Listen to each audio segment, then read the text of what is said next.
Bismillahirrahmanirrahim. Bismillahirrahmanirrahim. Assalamualaikum warahmatullahi wabarakatuh. Alhamdulillahirabbil alamin wa bihi nasta'in ala umuri dunya waddin. Wassalatu wassalamu ala asyrofil anbiya'i wal mursalin. Sayyidina Maulana Muhammadin wa ala alihi wa sahbihi ajmain. Amma ba'd. Anak-anakku yang dirahmati oleh Allah Subhanahu wa taala, yang pertama dan paling utama, marilah kita panjatkan puji syukur kehadirat Allah Subhanahu wa taala karena kita masih diberikan nikmat yang begitu besar berupa nikmat iman, nikmat Islam, dan juga nikmat kesehatan. Yang kedua, sholawat serta salam senantiasa tercurah junjungan kita baginda Muhammad Shallallahu Alaihi Wasallam kelak di hari akhir yaumil qiyamah. Semoga kita diakui sebagai umat beliau, amin Allahumma amin. Yang selanjutnya, ini adalah rutinitas biasa, kajian kitab. Kali ini Bapak akan mengisi kajian kitab Mukhtarul Ahadits, bercerita tentang hadis-hadis Nabi, sunnah-sunnah beliau ketika sirahnya, perjalanan beliau ketika masih hidup, tingkah laku Nabi, akhlak Nabi, termaktub dalam kitab. Salah satunya adalah kitab Mukhtarul Ahadits yang kali ini akan kita kaji.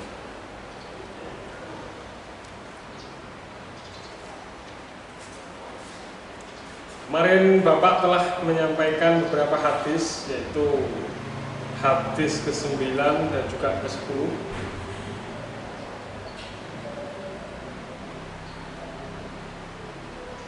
Dan juga hadis ke-11. Beberapa hadis itu telah Bapak jelaskan di pertemuan yang lalu. Nah, pada kesempatan hari ini marilah kita lanjutkan, yaitu di kitab Mukhtarul Ahadits halaman 4, hadis yang ke-12. Sebelum kita mulai kajian pada kesempatan kali ini, marilah kita membaca suratul Fatihah terlebih dahulu. Semoga diberikan keberkahan dan juga kelancaran. Alhamdulillah sholihah al-Fatihah. Bismillahirrahmanirrahim. Iyyaka na'budu wa iyyaka nasta'in ihdinas siratal mustaqim siratal ladzina an'amta 'alaihim ghairil maghdubi 'alaihim. Qala al-mu'allif rahimahullah wa nafa'ana wa bi ulumihi fid dharain amin.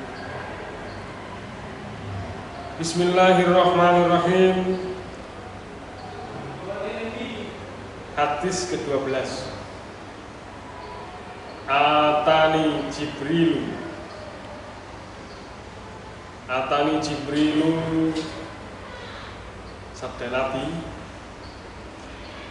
telah datang kepadaku malaikat Jibril. Faqala, kemudian Jibril berkata, ya Muhammadu, wahai Nabi Muhammad, wahai Muhammad, ish ma syi'ta, ish hiduplah kamu, hiduplah engkau, ma syi'ta sesuka hatimu. Fa innaka mayyitun, karena sesungguhnya kamu mayyitun, akan mati. Wa ahbib, dan cintailah, ma sesuatu, syi'ta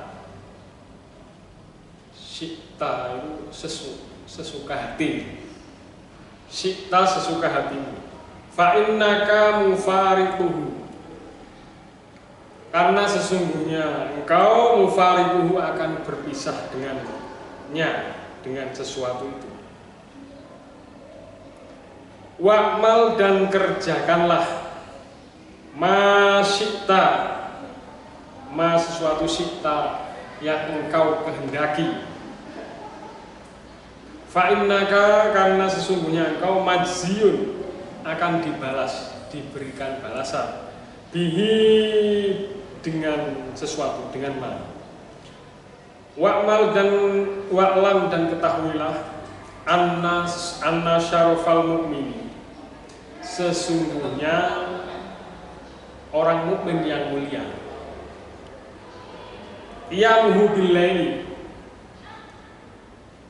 adalah qiyamnya orang mukmin, bangunnya, berdirinya orang mukmin billaili pada malam hari. Bangun malam.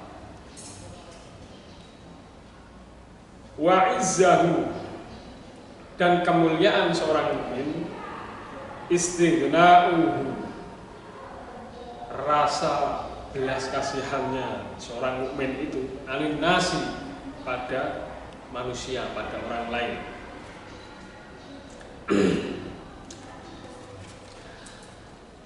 Atani Jibril, jadi suatu saat pada suatu malam atau suatu siang, suatu ketika Rasulullah Shallallahu Alaihi Wasallam, Nabi Muhammad itu didatangi oleh malaikat Jibril. Jibril itu adalah pembawa wahyu, malaikat yang tugasnya adalah membawa wahyu dari Allah, dari Tuhan, disampaikan kepada Nabi. Dan pada suatu ketika Jibril itu mendatangi Rasul Muhammad Shallallahu Alaihi Wasallam, kemudian berkata, dawuh, kemudian Jibril itu ngomong sama Nabi, ya Muhammad, wahai Nabi Muhammad, begini loh Nabi Muhammad, ya. Kata Jibril, masita, hiduplah kamu sesuka hati, masita, apa-apa yang engkau kehendaki. Berarti kan bebas, sebuah kebebasan diberikan kepada Nabi Muhammad. Tentunya ini hadis yang ditujukan kepada Nabi Muhammad untuk disampaikan kepada umatnya, itu kita. Jadi ini adalah wejangan kepada seluruh manusia yang mengikuti ajaran Nabi Muhammad Shallallahu Alaihi Wasallam. Apa?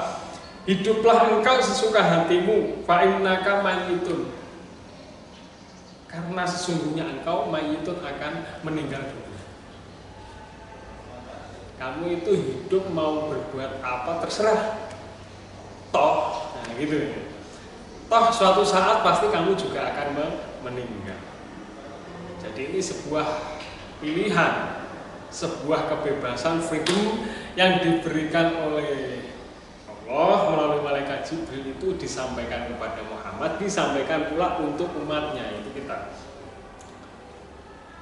Hidup itu bebas, mau ngapain saja bebas. Toh akhirnya juga kita nanti akan meninggal, gitu maksudnya.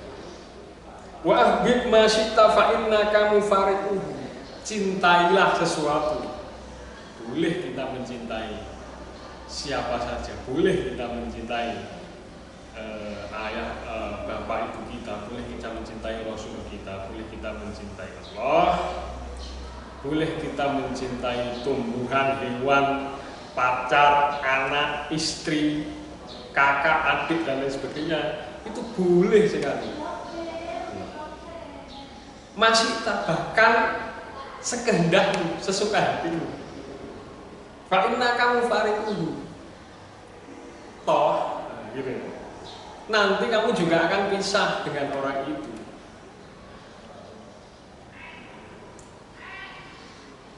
Kita boleh diberikan kebebasan untuk mencintai apa saja, untuk mencintai seseorang, untuk mencintai semua pokoknya lah, boleh. Tapi ya diingat bahwasanya nanti suatu saat kita akan berpisah dengan itu. Yang kedua, wa'mal, dan kerjakanlah apa saja masyita yang kamu kehendaki, fa innaka majzun bi. Di dunia ini kita itu diberikan kebebasan juga untuk mengerjakan apa saja yang kita sukai. Kita itu enggak melulu diwajibkan oleh Allah untuk berbuat baik terus. Yang aslinya itu perintah dari Allah. Tapi kita di hadis ini diberikan kebebasan. Kita itu diwajibkan untuk Islam, diwajibkan. Kita diwajibkan untuk iman, diwajibkan. Kita diwajibkan dalam rukun Islam itu sholat, puasa, haji, dan lain sebagainya. Ya. Tapi kita itu tidak bisa mengerjakan itu semua. Pasti suatu saat ada halangan. Kita sebagai manusia harus diakui bahwasannya manusia itu tidak luput dari satu salah, yang kedua dosa. Itu tidak mungkin tidak. Lah, kita itu sudah tahu mana yang baik, mana yang buruk, kita sudah tahu.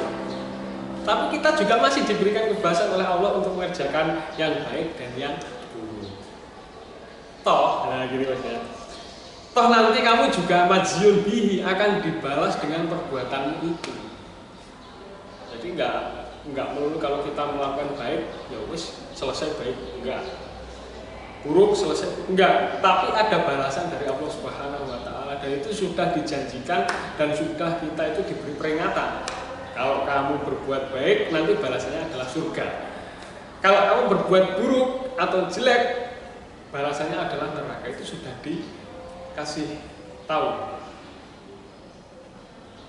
Wa'lam. Nah, ini yang menjadi agak berat. Anna syarafal mukmini, sungguhnya syaraful mukmin,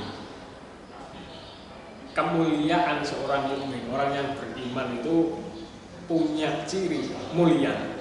Itu cirinya gampang. Yamuhu bilaili, kalau dia itu senang bangun malam. Bangun malam dalam artian ya beribadah kepada Allah, bukan bangun malam untuk bermaksiat kepada Allah. Kalau bangun malam untuk bermaksiat kepada Allah, berarti itu tidak termasuk kategori syaraful mukmin. Tapi yang masuk dalam syaraful mukmin adalah qiyamuhu billaili, dan taat, beribadah, mendekatkan diri kepada Allah Subhanahu wa taala. Itu disebut syaraful mukmin. Nah, kita itu terutama Bapak sendiri masih berat untuk yang bilail dan mendekatkan diri kepada Allah. Kita berusaha untuk menuju kepada derajat syaraful mukmin yang dicontohkan dan dipecat oleh malaikat Jibril dalam hadis ini. Wa izzahu, kemuliaan seorang mukmin itu istighna, nyantuni, kaya, mau guyup dengan manusia, diberikan kebebasan. Dalam hadis ini itu kita bebas mau apa aja. Kita mau hidup, mau pilih jalan yang baik ya monggo, pilih jalan yang buruk ya silahkan. Itu kata Jibril kepada Nabi Muhammad. Jadi ini sampaikan kepada umat jenengan, boleh melakukan baik, boleh buruk, boleh tidak baik dan tidak buruk juga boleh. Toh semua itu nanti akan ada balasannya. Dalam hadis ini. Rawahu al-Baihaqi an Jabir, yang hadis ke-13. Atani, telah datang kepadaku, atin, kedatangan, min Rabbi, dari Tuhanku. Fa'akhbaroni, kemudian mengabarkan kepada saya, annahu, sungguhnya, man mata, dan Nabi, barang siapa mati, min ummati, termasuk dari umatku, la yusriku billah, tidak syirik, tidak menyekutukan Allah, syai'an, sesuatu apapun, dakhalal jannah, akan masuk surga. Qala berkata, fakultu, kemudian saya bertanya balik, wa in zana, sekalipun berzina, wa in saroko, dan sekalipun mencuri. Qala atin, utusan itu berkata, dijawab, wa in zana wa in saroko, ya sekalipun berzina dan sekalipun mencuri. Ya, ini termasuk ke hadis yang menjelaskan keagungan Allah, bahwasanya kita itu di dunia ini jangan sekali-sekali untuk berbuat syirik sekalipun itu kecil. Jadi untuk menghindari dosa-dosa syirik, karena bahaya sekali. Ini jadi satu ketika Rasul itu didatangi oleh utusan dari Allah Subhanahu wa taala. Ini jadi umatnya Rasul itu akan dakhalal jannah, masuk surga. Nabi Muhammad, nanti umatmu itu akan masuk surga kalau dia itu tidak berbuat syirik apapun. Artinya itu dia itu masih percaya bahwasanya Tuhan itu adalah bahwasanya Allah itu adalah Tuhan, dan mengakui bahwasanya Muhammad adalah Rasulnya. Kemudian mengimani hal tersebut dan tidak percaya adanya Tuhan yang lain. Intinya dia itu tidak golek-golek pangeran sing liyan, tidak mencari sesuatu yang lain, tidak minta bantuan berupa doa maksudnya kepada yang lain selain Allah. Dia hanya percaya bahwasanya Tuhan itu adalah Allah. Nah, kalau sudah begitu itu dia akan masuk surga. Dijamin ini oleh Allah, diberikan janji. Dakhalal jannah, mesti masuk surga. Fakultu, kemudian Nabi bertanya balik, menjawab, sementara benar seperti itu kepada utusan itu. Sekalipun nanti umatku itu zina dan sekalipun mencuri. Rasul bertanya, masa iya umatku itu nanti bisa masuk surga kalau nggak syirik? Tapi dia melakukan perbuatan dosa yang lain loh, yaitu nyuri dan zina. Gimana? Orang menjawab utusan itu, wa in zana wa in sarok. Iya, betul, bener. Sekalipun dia itu zina, sekalipun dia itu mencuri. Tapi ingat loh, satu yang harus diingat-ingat, dosa syirik. Syirik itu adalah salah satu dosa yang tidak bisa diampuni oleh Allah Subhanahu wa Ta'ala. Itu adalah syirik. Nah, kalau zina, saroko itu memang dosa besar, tapi masih bisa diberikan dispensasi ya katanya. Diberikan sebuah kelonggaran untuk dia itu bertobat dan kembali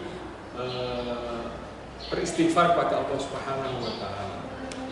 Itu nanti dia itu bisa masuk surga. Orang-orang seperti pezina dan orang-orang pencuri, kata utusan Jibril. Itu hadis ini memang harus menunjukkan sebuah besarnya dosa syirik itu, bahayanya seperti itu. Kita itu dilarang untuk dekat-dekat dengan dosa-dosa yang berbau syirik itu dilarang. Jangankan kita itu syirik itu artinya menyekutukan Allah, percaya bahwasanya ada Tuhan yang lain selain Allah. Kita itu jangan sekali-sekali menuju ke arah sana. Dan itu rincian syirik-syirik kecil itu banyak sekali. Nah, itu untuk kita hindari ke arah sana, maka agar tidak terjadi sesuatu yang menghalangi kita nanti untuk dakhalal jannah, masuk surga. Karena syirik itu tidak bisa masuk surga. Tapi kalau dia itu seorang Islam yang dia itu masih percaya bahwasanya Tuhannya adalah Allah, Rasulnya adalah Muhammad Shallallahu Alaihi Wasallam, wa in zana wa in sarok. Sekalipun dia itu senengannya zina, senengannya mencuri, bukan senengannya, tapi dia itu pernah melakukan itu, gimana kata Jibril? Tetap dia bisa masuk surga asalkan tidak syirik. Itu ya anak-anakku. Jadi kesimpulannya dua hadis ini. Yang pertama, kita boleh bebas diciptakan oleh Allah di dunia ini, bebas melakukan apa saja, bebas hidup itu mau kita arah kemana saja boleh, asalkan kita harus ada yang perlu kita ketahui bahwasanya semua itu adalah ada balasannya seperti itu. Nah, yang kedua, dosa yang paling besar itu adalah dosa syirik yang tidak bisa diampuni oleh Allah Subhanahu wa Ta'ala, menjadi penghalang untuk kita masuk surga. Tetapi kalau dosa-dosa yang lain dicontohkan oleh Nabi di sini adalah zina dan saroko, mencuri, itu tetap kita bisa bertobat dan masuk surga Allah Subhanahu wa Ta'ala. Sekiranya demikian yang dapat Bapak sampaikan, semoga apa yang kita pelajari hari ini manfaat dan bisa kita itu berusaha untuk terus lebih baik di hari-hari kita ini, terutama di masa-masa pandemi. Untuk anak-anak yang masih di rumah, silahkan pergunakan kesempatan di rumah itu untuk berbakti kepada orang tua. Jangan malah malas-malasan ya. Terima kasih. Wallahul muwaffiq ila aqwamit thoriq. Assalamualaikum warahmatullahi wabarakatuh.